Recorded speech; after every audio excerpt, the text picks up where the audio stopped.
있던 영국의 탐험가였던 어니스트 세클턴이라는 사람이 남극 탐사를 위해서 신문에 공고를 냈습니다. 그 내용은 이렇습니다. 남극 탐험을 위한 대원을 모집합니다. 임금은 적습니다.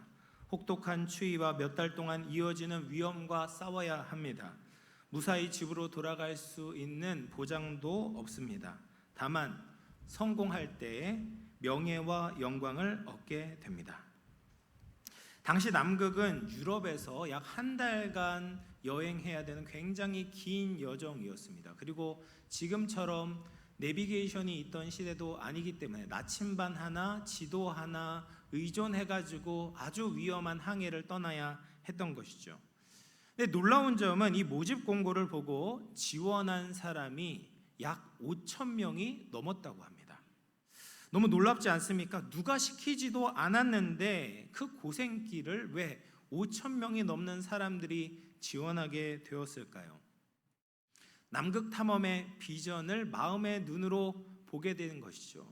그 여정을 무사히 마치게 되면 얻게 될 수 있는 그 명예와 영광에 가슴이 뛰었고 그들을 사로잡았던 것입니다. 그래서 5천 명이나 되는 사람들이 지원을 했고 약 30여 명에 되는 대원들과 함께 남극 탐험을 떠났다고 합니다.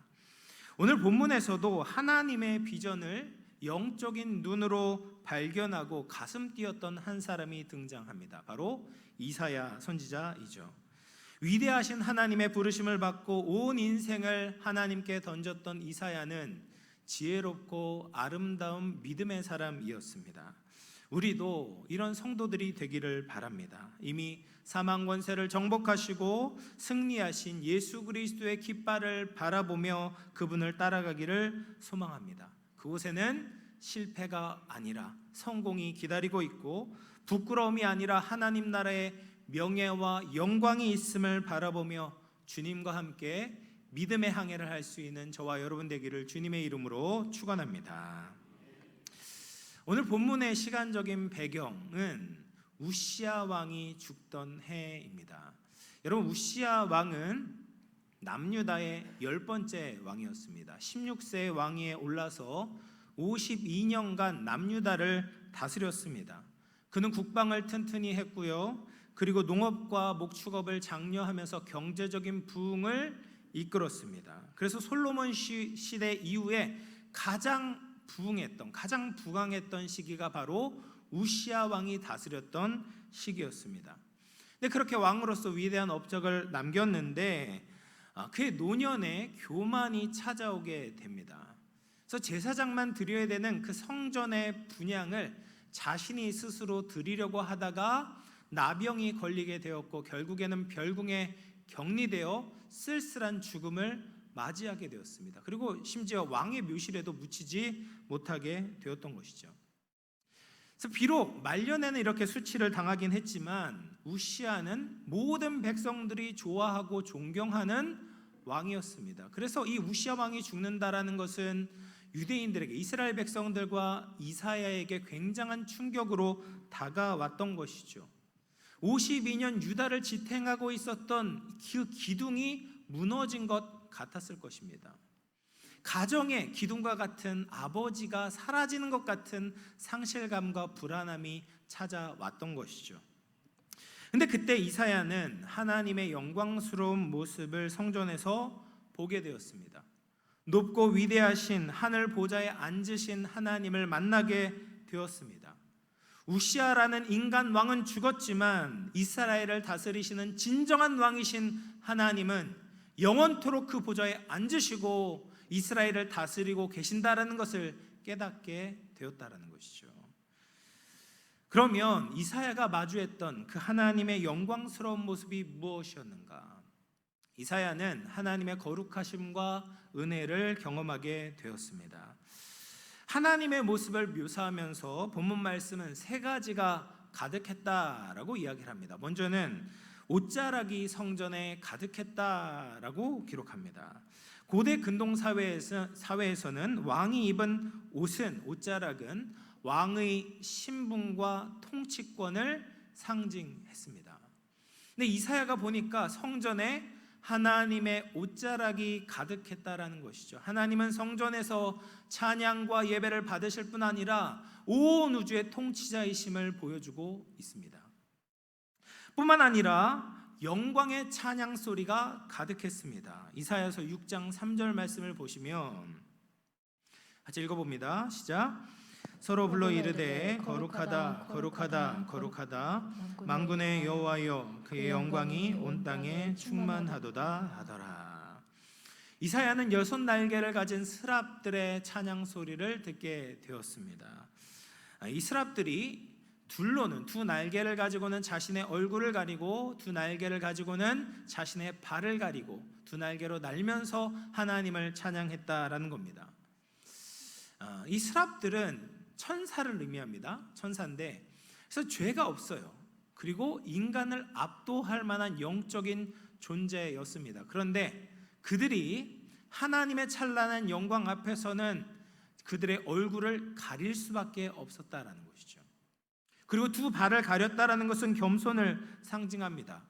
육체적인 한계가 없이 자유로운 스랍들도 자신의 의지를 내세우지 않고 하나님의 명령에 순복하며 자신을 낮추는 겸손한 자세를 보이고 있습니다. 그리고 그들의 입술을 가지고 찬양하는 거죠. 거룩하다 거룩하다 거룩하다. 지극히 거룩하신, 절대적으로 거룩하신 하나님을 찬양하고 있습니다. 그리고 스랍들은 만군의 여호와의 영광이 온 땅에 충만하도다라고 찬양합니다. 이 소리가 얼마나 우렁찼든지 문지방의 터가 요동할 정도였습니다. 그리고 세 번째로는 연기가 가득했습니다. 연기가 충만했습니다. 이 연기는 하나님이 나타나실 때 흔히 일어나는 현상입니다. 그런데 특히 이 연기가 성전을 가득 채웠던 것으로 보아서 향단에서 피어오르는 향연이라고 봅니다. 그러니까 향에서 향내가 나는 것이죠. 그러니까 이사야는 하나님의 임재를 보았고 옷자락을 보았고 천사들의 찬양 소리로 하나님의 영광이 가득한 것이 들려졌고 냄새를 맡으면서 하나님께 압도되었어요. 이 임재 앞에서 이사야가 보이는 반응이 무엇이었는가? 이사야서 6장 5절 말씀을 같이 읽어봅니다. 시작. 그때 내가 말하되 화루다 나여 망하게 되었도다. 나는 입술이 부정한 사람이요 나는 입술이 부정한 백성 중에 거주하면서 만군의 여호와이신 왕을 배웠음이로다 하였더라. 이사야는 화루다 나여 망하게 되었도다 라고 말합니다.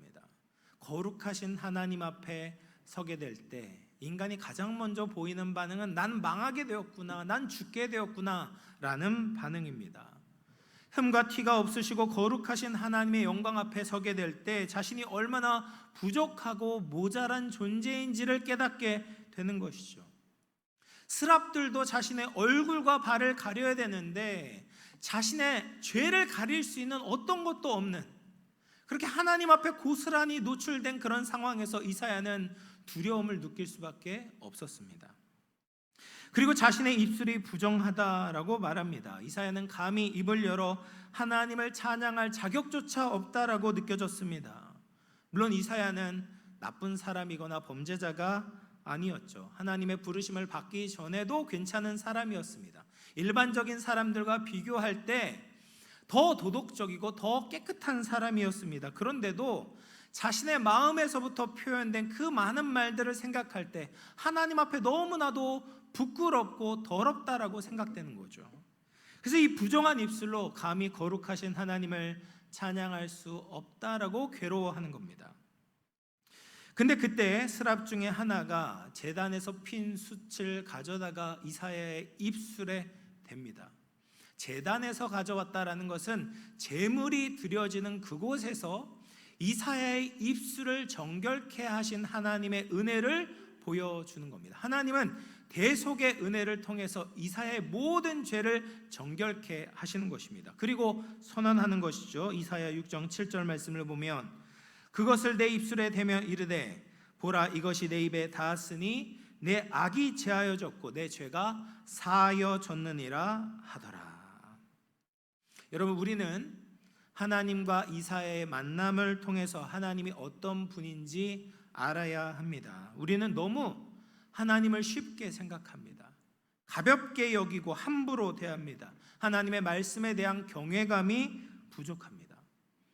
하나님의 존재 무게는 온 세상과 온 우주와 비교해도 더 무거우신 분입니다. 하나님 앞에 우리는 티끌과 같습니다. 티끌보다도 부족하죠. 모래 한 알만도 못한 존재가 바로 우리와 같습니다.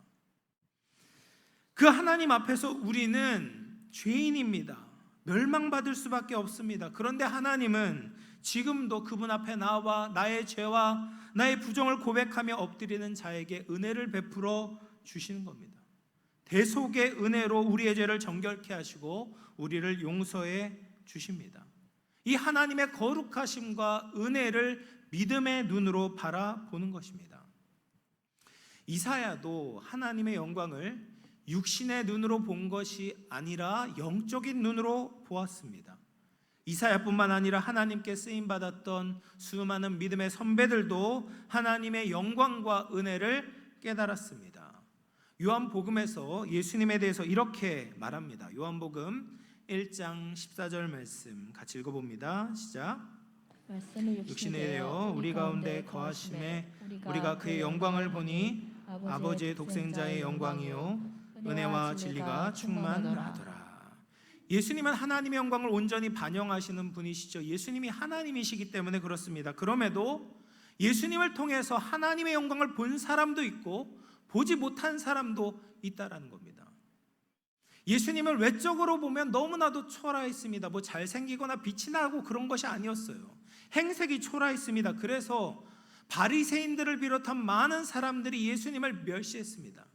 예수님 가운데 있는 그 하나님의 영광을 보지 못했다라는 거예요. 그러면서 예수님을 죽이려고 하고 예수님을 핍박했던 것이죠. 반면 눈이 열린 제자들은 예수님이 하나님이심을 깨달았던 겁니다. 똑같은 예수님을 보는데, 똑같은 예수님과 현상과 기적을 보는데도 누구는 예수님을 통해 하나님의 영광을 보고 하나님의 거룩하심과 은혜를 깨닫고, 누구는 예수님을 멀리하고 예수님을 핍박하고 예수님을 죽이려고 했다라는 겁니다. 사랑하는 성도 여러분, 우리의 눈이 열려 하나님의 거룩하심을 깨닫기를 축복합니다. 하나님은 높고 위대하시며 온 우주를 다스리시는 진정한 왕입니다. 조금의 죄도 용납하실 수 있는 완벽히 거룩한 분입니다. 이런 하나님 앞에 죄인은 그냥 나아갈 수 없습니다. 그러나 하나님께서는 우리를 사랑하셔서 우리 모든 죄를 깨끗게 하셨습니다. 은혜 보좌 앞에 나오게 하셨습니다. 이 복음에 감격할 수 있는 저와 여러분 될 수 있기를 소망합니다. 우리 인생의 목적과 방향을 송두리째 변화시키시는 그 크신 하나님을 믿음으로 영접하는 저와 여러분 될 수 있기를 주님의 이름으로 축원합니다. 다음으로 이 영광스러운 하나님을 만난 이사야가 하나님의 부르심에 응답하는 내용이 나옵니다. 먼저 삼위 하나님께서 하시는 어전회의를 듣게 되는데요. 이사야서 6장 8절 말씀 같이 읽어봅니다. 시작. 내가 또 주의 목소리를 들으니 내가 누구를 보내며 누가 우리를 위하여 갈고 하시니 그때 내가 이르되 내가 여기 있나이다 나를 보내소서 하였더니, 내가 누구를 보내며 누가 우리를 위하여 갈고, 성삼위 하나님께서 보내실 만한 사람들을 찾고 계시는 것이죠. 하나님을 위해서 어디든지 갈 수 있는 사람, 하나님의 일을 위해서 기쁨으로 순종하는 사람을 찾고 계시는 겁니다. 찾고 계신다는 것은 뭐예요? 그만큼 그런 사람이 드물다라는 거예요.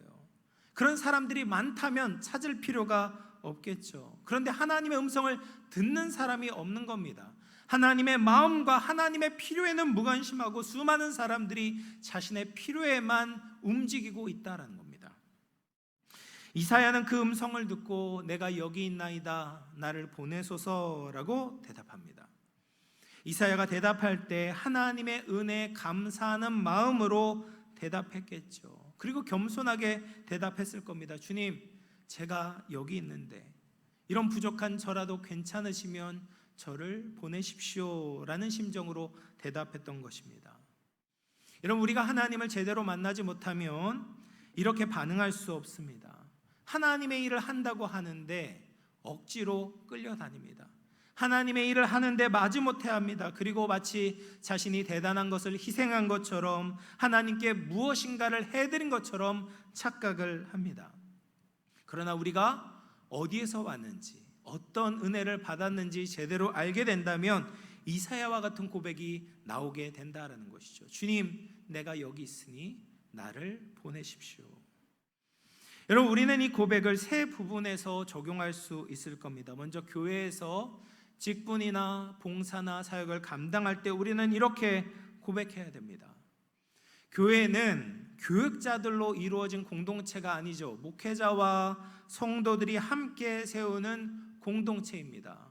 이런 교회 모습을 잘 보여주는 것이 에베소서 4장 11절 12절 말씀입니다. 우리 같이 한번 읽어보도록 하겠습니다. 시작. 그가 어떤 사람은 사도로, 어떤 사람은 선지자로, 어떤 사람은 복음 전하는 자로, 어떤 사람은 목사와 교사로 삼으셨으니 이는 성도를 온전하게 하여 봉사의 일을 하게 하며 그리스도의 몸을 세우려 하심이라. 아멘. 여러분, 교회를 세우기 위해서는 어떻게 해야 되는가? 11절에 나온 것처럼 말씀의 은사를 받은 사람들이 하나님의 말씀을 잘 전해야 됩니다. 사도, 선지자, 복음 전하고 목사와 교사들이 하나님의 말씀을 성도들에게 잘 전하는 거예요. 성도들은 어떻게 됩니까? 온전하게 되어서 봉사의 일을 하게 될 때 그리스도의 몸이 아름답게 세워진다라는 겁니다. 교회는 목사 혼자 세울 수 없죠. 성도 한 사람 한 사람이 각자의 자리에서 각자의 재능에 따라, 달란트에 따라 부르심에 바르게 반응하게 될 때 그리스도의 몸이 아름답게 세워집니다. 성도들이 교회를 위해 부름을 받을 때 이사야와 같이 대답해야 된다라는 것이죠. 주님, 내가 여기 있사오니 나를 보내십시오. 또 우리는 각자의 삶의 자리에서도 이렇게 고백해야 됩니다. 하나님은 하나님의 사람을 세상 속으로 보내시죠. 일상의 자리로 보내십니다. 가정으로 보내시고 학교로 보내시고 직장으로 보내시는 겁니다. 가정에서 음식을 만들고 설거지를 하고 성청소와 빨래를 하는 것은 절대로 사소한 일이 아닙니다. 하나님은 우리를 가정을 섬기는 선교사로 파송을 하신 거예요. 직장에서도 마찬가지입니다. 하나님은 우리를 직장 속으로 보내시는 겁니다. 세상 풍조에 휩쓸리지 않고 내 생각과 내 욕심을 따르지 않고 하나님의 뜻대로 살아가는 사람으로 세상 속으로 보내시는 거예요. 이 부르심을 듣고 주님, 내가 여기 있사오니 나를 보내소서라고 응답할 수 있어야 됩니다. 마지막으로 하나님은 특별한 사역을 위해서도 부르실 수 있습니다. 원래 하던 일을 멈추고 특별한 사명을 감당하도록 부르실 수 있습니다. 목회자들과 선교사들이 이에 해당합니다. 하나님은 사람을 찾으시고 보내시기를 원합니다. 근데 그 하나님의 음성을 듣고 응답하는 사람이 너무나 적다라는 거예요. 예수님도 이렇게 말씀하셨습니다. 마태복음 9장 37절 38절 말씀. 이에 제자들에게 이르시되 추수할 것은 많되 일꾼이 적으니 그러므로 추수하는 주인에게 청하여 추수할 일꾼들을 보내주소서 하라 하시니라. 이 세상에는 하나님이 필요한 사람들이 너무나 많은 거예요. 하나님의 위로와 소망이 필요한 자들이 차고 넘칩니다. 그런데 문제는 그들에게 찾아가서 하나님을 전해줄 수 있는 성실한 일꾼, 진실한 일꾼이 부족하다라는 겁니다. 그래서 일꾼을 보내주소서라고 기도하라고 말씀하고 계시는 것이죠. 하나님의 마음을 공감하고 하나님의 아픔을 같이 하며 기도하는 것이 소명자의 출발점입니다. 근데 이 말씀은 여기에서 끝나지 않습니다. 마태복음 10장 1절 말씀을 보면 기도하던 12제자들을 불러 세우시고 세상에 파송하시는 겁니다. 이 기도는 그냥 누군가 가겠지, 방관자의 입장에서 기도하는 것이 아니라 영혼을 향한 긍휼의 마음으로 기도하는 거예요. 하나님의 마음으로 기도하게 될 때 그 기도하는 자는 반드시 세상 속으로 보냄을 받게 된다는 것입니다. 사랑하는 성도 여러분, 구약 때나 신약 때나 지금도 마찬가지입니다. 하나님은 사람을 통해 일하기를 원하십니다. 그리고 보낼 사람을 찾고 계십니다. 이 하나님의 음성에 가슴 뛰며 손발을 걷어붙이고 하나님의 말씀을 따라 움직일 순종의 사람을 찾고 계십니다. 우리 영험의 성도들이 하나님이 찾으시는 사람들이 되기를 바랍니다. 하나님의 부르심에 자원하는 마음으로 주님, 내가 여기 있습니다, 나를 보내소서라고 대답할 수 있는 저와 여러분 될 수 있기를 주님의 이름으로 축원합니다.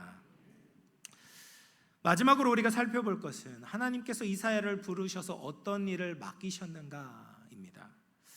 이사야서 6장 9절과 10절을 우리 쉬운 성경으로 같이 한번 읽어보겠습니다. 시작.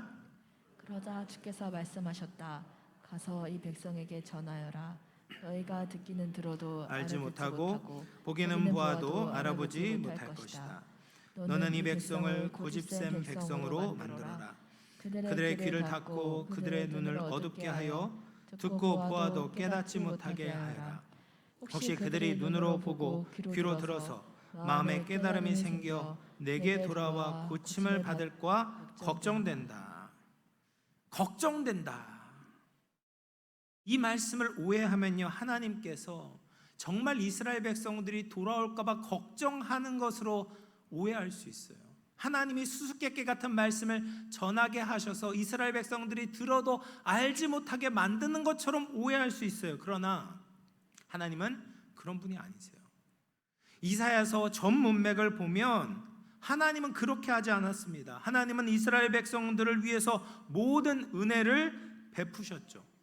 좋은 포도를 맺도록 포도원을 가꾸시고 보호하시고 필요한 모든 것을 공급하셨습니다. 그런데 이스라엘 백성들은 하나님의 말씀에 귀를 닫고 하나님 섬기기를 거부하는 거예요.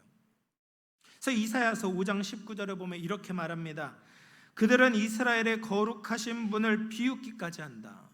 빨리 아무 일이라도 행하세요. 당신께서 행하실 수 있는 일을 어서 우리에게 나타내 보이세요. 우리는 당신의 계획을 보기 원해요. 이것은 믿음으로 하는 말이 아니에요. 하나님의 말씀이 이루어지지 않을 것이다 라고 비웃으면서 비아냥대면서 하나님께 말하고 있는 거예요. 여러분, 이런 사람들에게 아무리 진리를 전달하고 한다고 해도 그들은 들어도 깨닫지 못하는 거예요. 보아도 알지 못하는 겁니다. 여러분, 하나님이 진짜 망하기를 원하셨다면 선지자를 보내지 않으시죠. 하나님은 백성들을 사랑하시기 때문에 거부하며 듣지 않을 것을 알고 있지만 이사야를 보내시는 겁니다. 여러분, 이 사명은 이사야에게 있어서 매우 괴로운 일이었을 것입니다. 설교자로서 가장 힘이 빠질 때가 언제냐면, 제가 전심전력을 다해서 준비했던 설교를 쏟아 부었는데 이 설교가 허공에 맴도는 것 같을 때 마음이 허합니다.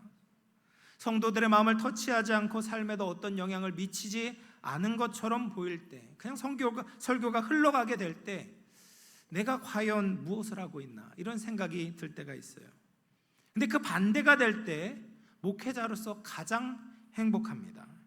성도들이 하나님의 말씀을 듣고 깨닫는 것이죠. 제가 전한 주님의 말씀을 통해서 가던 길을 멈추고 주님께로 돌아올 때 저는 가장 행복합니다. 가장 보람됩니다.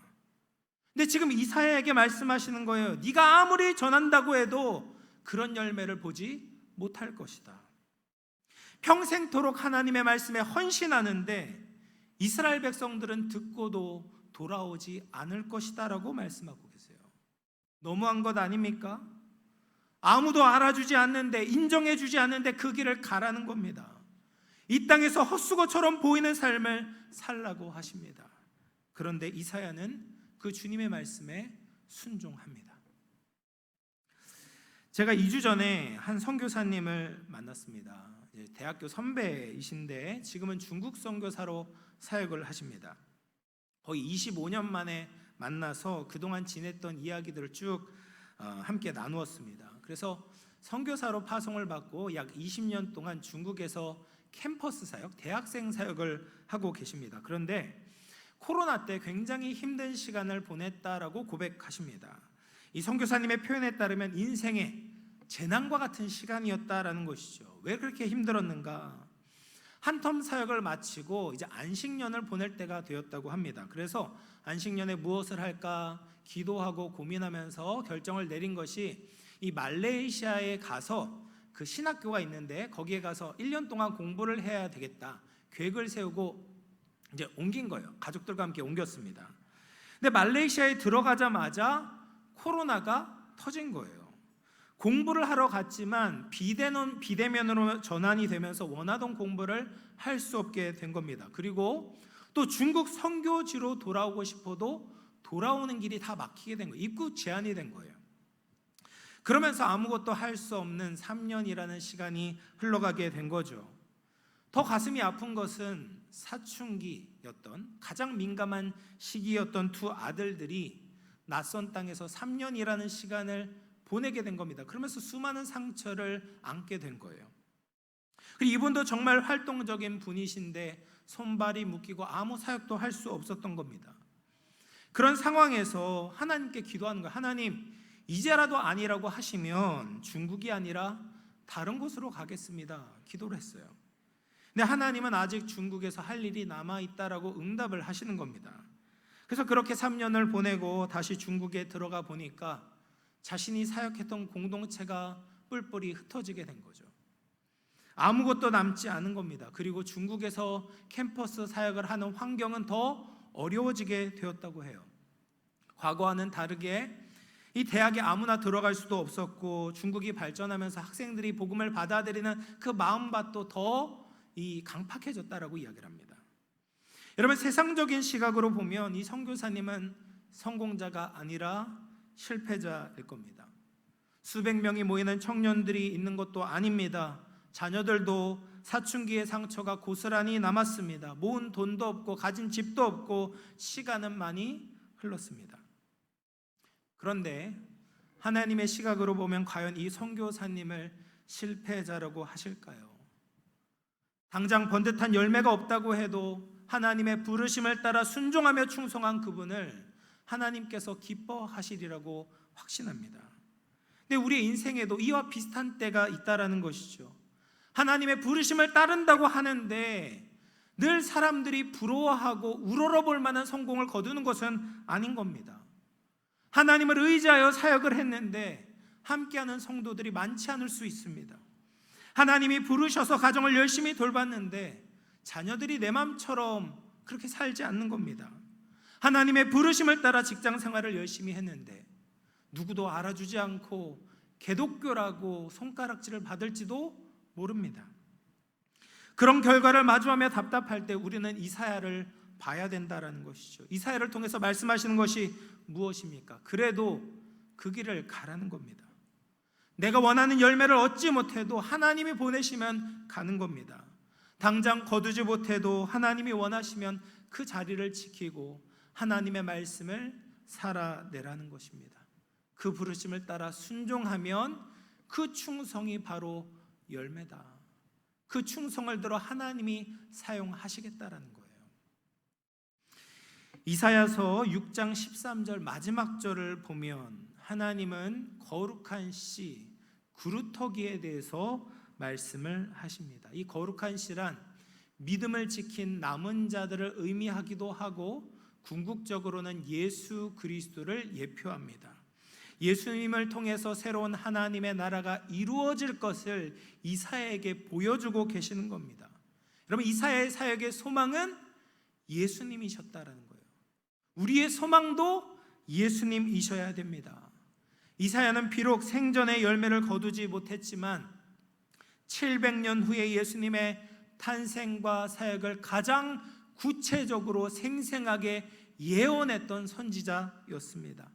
이사야의 헌신과 수고는 사라진 것이 아니라 하나님이 기억하고 계셨고 그의 예언을 통해서 가장 아름다운 열매를 위한 밑거름이 되었고 예수님의 길을 예비하는 초석이 되었다라는 거예요. 사랑하는 성도 여러분, 이제 말씀을 마무리합니다. 예수님을 믿는데, 예수님을 따르는데 내 인생이 왜 이렇게 힘들까? 눈물을 흘리는 분들 계십니까? 열매는 보이지 않고 오히려 악화되는 상황을 보면서 이제 그만해야 되나? 사역적으로 지치신 분들 계십니까? 어디서도 위로받지 못한 채 외롭고 고담한 삶에 대해서 하나님께 묻고 싶고 따지고 싶은 분들 혹시 계십니까? 이사야 말씀을 보고 위로받을 수 있기를 바랍니다. 하늘 보좌에 계신 거룩하신 하나님을 바라보십시오. 그리고 그 하나님께서 우리에게 베푸신 은혜를 세워보십시오. 그리고 그분의 탄식 소리와 부르심에 응답할 수 있기를 바랍니다. 주님, 내가 여기 있습니다. 나를 보내소서. 하나님은 결과가 아니라 과정을 보시고 우리의 중심을 보시고 마음을 담은 순종을 기뻐하시는 줄로 믿습니다. 우리의 순종을 사용하셔서 마침내 이루실 그 하나님의 나라를 바라보며 신실하게 주의 길을 따라가는 우리 모든 영암의 성도들 다 될 수 있기를 주님의 이름으로 축원합니다. 우리 말씀을 생각하면서 같이 한번 기도하겠습니다. 주님, 우리도 영적인 눈이 열려서 하나님의 거룩하심과 은혜를 알아보기를 원합니다.